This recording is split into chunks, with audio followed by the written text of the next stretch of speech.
চলো আজকের বানাবো গন্ধরাজ ডিমের কোরমা। প্রথমে নুন জলে ভালোভাবে ডিমগুলোকে সেদ্ধ করে নিয়েছি। এবার খোসা ছাড়িয়ে একটা ছুরির সাহায্যে ভালোভাবে এই চারপাশটা আমি সুন্দর করে এইভাবে কেটে নেব। তারপর কড়াইতে সর্ষের তেল গরম করে নেব। সর্ষের তেল গরম হয়ে গেলে এবার এর মধ্যে হলুদ গুঁড়ো, পরিমাণ মতো লঙ্কার গুঁড়ো দিয়ে ওই ডিমগুলো সুন্দর করে লালচে করে ভেজে তুলে নিতে হবে।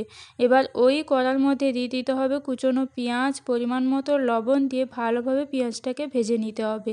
লালচে করে ভাজা হয়ে গেলে 1 চামচ রসুন পেস্ট, 1 চামচ আদার পেস্ট, পরিমাণ মতো জল দিয়ে মশলাটা কষিয়ে নেব। তারপর দিয়ে দেবো টক দই, লাল লঙ্কার গুঁড়ো, কাশ্মীরি লঙ্কার গুঁড়ো, পরিমাণ মতো হলুদ গুঁড়ো, পরিমাণ মতো স্বাদ মতো চিনি, দিয়ে দেবো জিরে গুঁড়ো, ধনে গুঁড়ো, কাঁচা লঙ্কা কুচি, তারপর দিয়ে দেবো গন্ধরাজ লেবুর পাতা দিয়ে ভালোভাবে কষিয়ে তেল ছাড়তে শুরু করলে এর মধ্যে ভেজে রাখা ডিমগুলো দিয়ে গন্ধরাজ লেবুর রস দিয়ে দেবো।